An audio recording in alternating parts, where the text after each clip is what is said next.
영국과 청나라에서 사이에서 무역했던 걸 한번 살펴보자면 이렇습니다. 자, 명나라도 그렇고 청나라도 그렇고 중국은요, 은이 중요해요. 왜? 은본위 화폐 제도거든요. 은을 바탕으로 해서 세금을 걷습니다. 자, 그런데 이때까지 특히 그 잘 나가던 유럽 제국주의 국가들은 메이드 인 차이나에 완전 미쳐 있었어요. 와, 중국산 차래. 자, 여기서 카가 아닙니다. 티입니다. 티. 마시는 티. 와, 짱이야. 비단, 도자기 이런 거에 완전 환장을 하고 있었어요. 그러다 보니까 엄청나게 청나라로부터 영국으로 이 물품들이 들어가고요. 그거에 대한 대가로서 은이 빠져서 들어오게 됩니다. 그러니까 청나라는 사실은 요 상태까지만 해도 괜찮았어요. 자, 그러다 보니까 영국, 당시 이제 영국은 대영 제국 단계 아닙니까? 대영 제국, 아니 전 세계 4분의 1이 영국이었었던 시대인데 뭐야 이거 청나라한테 이래? 그럼 안 되겠네. 자, 그러면 아시아 쪽에서 좀 청나라랑 가깝고 좀 그런 거 잘 만들 수 있는 나라 어디야? 아, 인도. 아, 인도도 다 영국 거였잖아요. 그거 어떻게 합니까? 야, 너네 아편 만들어. 아편 거 마약이잖아요. 그거 왜 만들어요? 누가 너네 쓰래. 그냥 만들기만 해. 너네 우리가 이거 우리 그 산업혁명 해갖고 이거 그 면화 만들어졌거든. 옷감 만들었으니까 너네 이거 쓰고 이거 필요도 없는데 아이 그냥 받아. 그리고 너네 이거 만들어. 너네한테 안 할 거야. 그리고 청나라 이걸 몰래 들어가게 합니다. 아까 보였던 그 사진. 실제로 1840년 한 해에만 중국인 8억 명이 넘는 인구가 한꺼번에 투약할 수 있을 정도의 아편이 어마어마하게 들어갑니다. 특히 그게 있어요. 뭐 저도 사실은 이 아편을 할 생각도 없고 해본 경험이 없어서 제가 완벽하게 말씀 못 드리겠지만 그 했던 사람들의 그 뭐 역사책 보면 많이 나오잖아요. 일단 이렇게 얘기를 하더라고요. 초반에 이거 엄청 싼 가격에 준대요. 싼 가격에. 그리고 이게 한번 중독만 되면 이렇게 표현하더라고. 인간의 의지로는 끊는 게 불가능하다. 뭐 집문서, 뭐 손다리 잘라가면서도 그냥 다 피는 거예요. 우리가 여러분 그 유명한 영화 암살이라는 영화에서 보면 막 사람이 엄청난 스트레스 받게 되면 그 이정재 씨가 어디 갔어요?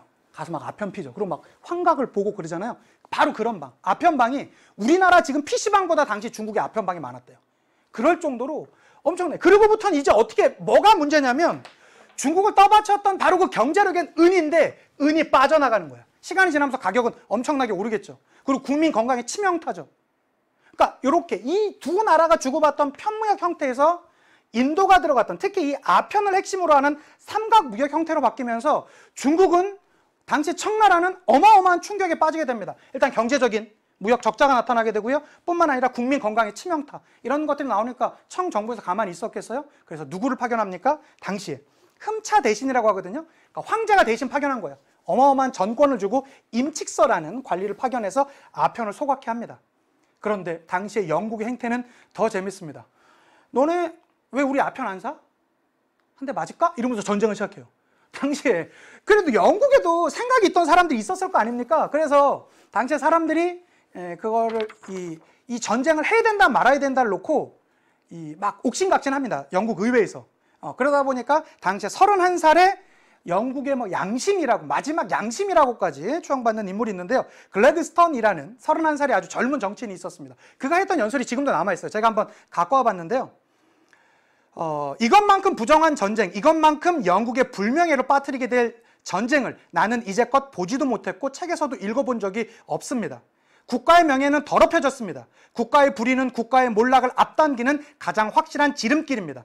이 전쟁의 승리와 그 이득은 확실합니다. 그러나 아무리 이득이 크더라도 그로 인해 영국의 국왕과 대영 제국이 입을 명예, 위신, 존엄성의 손실은 비교할 수가 없습니다.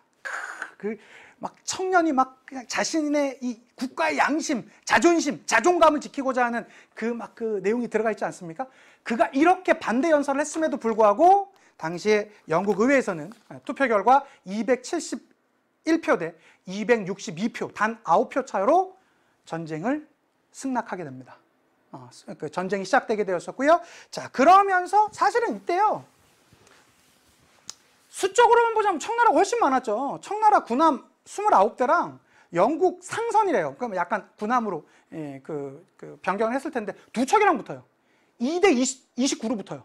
그런데 당시에 중국 그 군함 26척이 완전히 그냥 사라져요. 그냥 완전 침몰돼 버리고 완전히 그냥 탕탕탕 터지는 거예요. 당시에 그 청나라는 앞선 경제력에 비해선 군사적 발달이 상당히 더뎌 있던 상태고 영국은 당시에 최신식의 화포와 함께 이 무기를 갖고 있었기 때문에 이런 게 가능했던 것 같습니다. 자, 그렇게 되다 어떻게 되죠? 1차 아편전쟁의 결과로서 난징조약이 맺어지게 되었습니다. 1842년입니다. 자, 요 내용은 다 기억해 두셔야 됩니다. 뭐 배상금, 당연히 조약했으니까 배상금, 요건 뭐 말할 것도 없겠죠. 근데 요게 중요하죠. 홍콩 할양, 요건 여러분 너무 중요합니다. 너무 중요합니다. 여러분 그 전년도 수능 내지는 여러분 수능에서 자주 볼 것입니다. 최근에 홍콩 사태가 그렇게 단기간에 끝나지 않을 것 같죠? 아주 장기화 될 것 같고요. 이건 아마 계속 이슈화가 될 것 같고요. 수능 역사 파트에서는 시사적인 문제가 나옵니다. 예, 그렇기 때문에 홍콩 할양 너무 중요합니다. 1842년도에 난징 조약에서 있었고요. 5개 항구의 개항인데 5개를 다 외울 필요는 없어요. 상광이, 제 친구 중에 상광이라고 한 명 있거든요. 문상광이라고, 상광이, 예, 기억해 두시면 되겠고, 공행제도. 공행제도라는 건 뭡니까? 다른 나라가 청나라랑 무역할 때 아무 청나라 상인이 아니라 청나라 정부에서 지정한 상인, 그들을 공행이라고 했었죠. 이 공행을 통해서만 청나라 물건을 받아갈 수 있었잖아요. 이 공행제도부터 없애버리는 것이죠. 요 내용 3개는 너무 중요합니다. 그 다음에 43년에 뭐 호문조약이라고도 하고 후먼조약이라고도 합니다. 이 후먼조약에서 영사재판권은 저희 한국사 배우면서도 많이 나오죠. 이게 뭡니까? 그 영국 사람이 중국에서 죄를 지으면 중국 법에 의해서 처벌받는 게 아니라 당시 중국에 머무르던 영국의 영사에 의해서, 그러니까 영사라는 말이 요즘엔 잘 안 쓰는데요. 아까 여러분들이 좀 생소할 수 있는데요. 누구냐면 외교관이라고 생각하시면 돼요. 외교관에 의해서 재판을 받는다는 거예요. 이걸 다르게 말해서 취해법권이라고도 하고요. 최국대우. 언제나 영국이 중국으로부터 최고의 혜택을 받는 국가로서 대우를 받는다는 뜻이죠. 엄청나게 불평등한 조약입니다. 이런 조약까지 추가적으로 맺었습니다. 사실 크게 보자면 난징 조약에 이걸로 다 넣기도 하는데요. 최근 교과서는 이게 다 구분이 됐습니다. 그래서 요거 3개가 난징 조약이고 요 2개가 추가 조약으로서 맺어지게 되었었다라는 거 기억해 두시면 좋겠고요. 자, 난징 조약의 주요 내용들 한번 살펴보도록 하겠습니다. 첫 번째, 청나라 황제 폐하는 영국 국민이 자기 가족이나 하인을 데리고 어떤 박해나 구속도 받지 않고 광저우, 샤먼, 푸조우, 닝보, 상하이에 거주해 상업에 종사할 수 있음을 약속한다. 제가 그 강의 오기 전에 제 친구 중에 상광이라고 있다고 했었죠. 상광이 딱 그 프로필 사진을 보는데 너무 이쁜 거예요. 그래서 제가 그랬죠. 상광아, 네 푸사 꽤 이쁘더라. 자, 제가 이렇게 얘기를 했습니다. 여러분, 이건 사실 제가 왜 그러냐면 5개를 다 외울 필요는 없어요. 지금까지 수능에서도 이 2개만 나왔어. 뭐 광저우랑 상하이 이 2개만 아시면 되는데 혹시 몇몇 친구들이 이렇게 그냥 얘기하더라고. 그러니까 이거 그냥 문장으로 하나 합시다. 우리 상광아, 네 푸사 꽤 이쁘더라.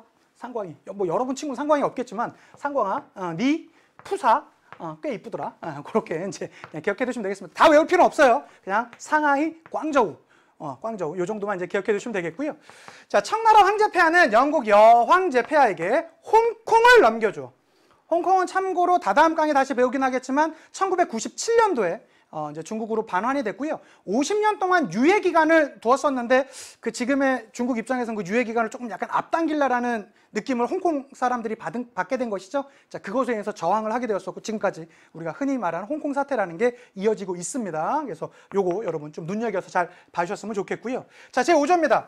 청나라 정부는 광저우에서 정부로부터 특허를 받은 공행하고만 할 수 있었는데 앞으로는 그런 관행을 폐지한다. 공행 폐지됐다라는 거예요. 요게 난징조약의 주요 내용들이 되겠습니다. 중요합니다. 꼭 기억해 두셨으면 좋겠고요. 자, 그럼에도 불구하고 당시에 서양 세력, 사실 서양도 문제였고 당시에 또 중국도 문제였습니다.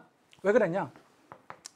일단 영국은 야, 이걸로 우리 무역, 너네 우리 물건 우리 엄청 좋아해, 빨리 더 줘 라고 하고 무역 확대를 요구해요.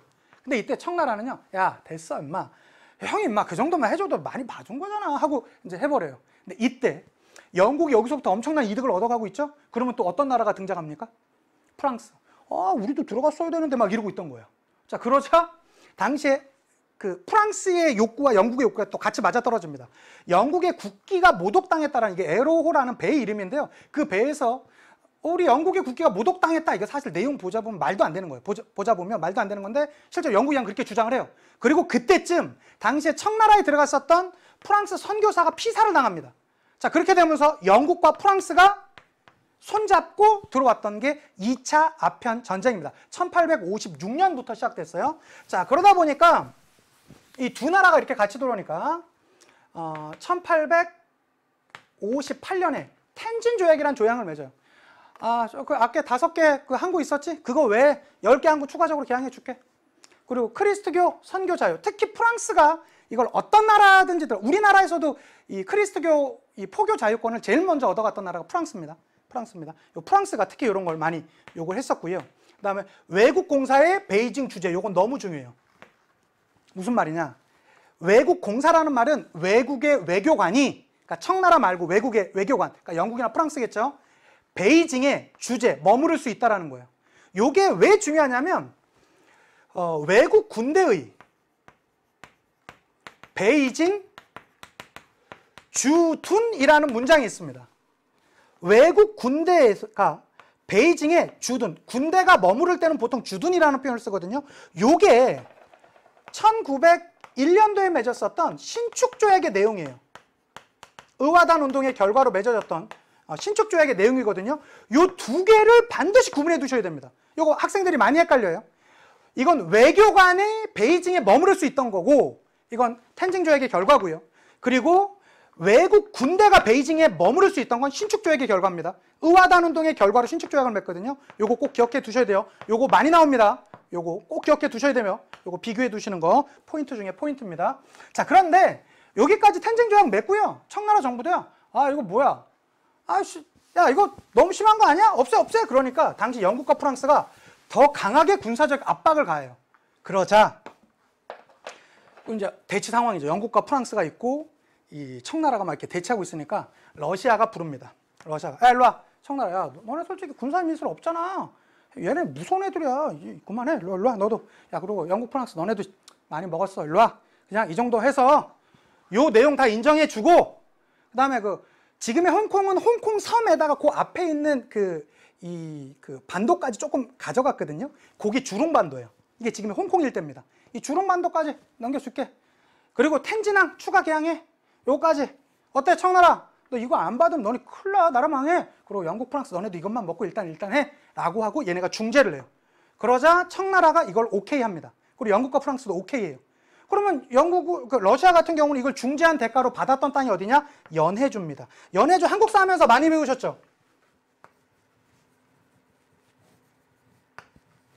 이게 우리나라 지도다라고 하자면 여기가 어땠냐? 여기 일대가 다 만주고요. 우리나라 가까이 여기가 바로 간도 지역이죠. 그런데 여기 말고 여기 바다랑 연해 있는 지역, 여기가 어디예요? 연해주예요. 연해주의 대표적인 도시가 어디입니까? 동방의 지배자라는 별명이 있는 블라디보스토크가 바로 연해주. 요 일대가 연해주거든요. 이거 원래 청나라 거였어요. 그런데 요 베이징 조약을 중재한 대가로서 러시아가 이때 가져가게 됐던 것입니다. 연해주를 차지했던 거예요. 어떤 조약? 베이징 조약. 이거 1860년입니다. 꼭 기억해 두셔야 돼요. 요거 기억해 두셨으면 좋겠습니다. 요 텐진 조약은 58년이고요. 예, 요거까지 같이 봐주셔도 됩니다. 그러니까 몇몇 학생들이 이런 걸 물어봐요. 선생님, 그럼 외국 공사의 베이징 주재라는 말은 정확히 텐징 조약입니까? 베이징 조약입니까? 구분 안 하셔도 돼요. 왜? 여기에 있는 내용을 그대로 여기서 이어받았던 거기 때문에 이거를 구분하는 문제는 안 나옵니다. 그냥 이걸로 보던지 이걸로 봐도 풀 수 있을 만한 문제가 나와요. 아셨죠? 요건 그렇게 알아두시면 되겠고요. 이게 바로 아편전쟁의 주요 내용이 되겠습니다. 요 지도 보시면 나와 있죠? 여기 보시면 요 노란색으로 보이는 게 초기에 개항된 5개 항구죠. 상하이, 닝보, 푸저우, 샤먼, 광저우. 이건 외우실 필요는 없다고 했습니다. 어쨌든 이것으로 인해서 난징 조약을 통해서 요 5개 항구가 개항되었었고요. 그 외에 10개 항구. 이런 거 외우는 건 의미 없는 거예요. 여기 뭐 파란색 이거 다 외워야 되는 거 아닙니까? 이런 거 안 나와요. 저를 믿으세요. 그냥 난징 조약은 5개. 5개 다 외울 필요도 없어. 상광이만 기억하시면 돼요.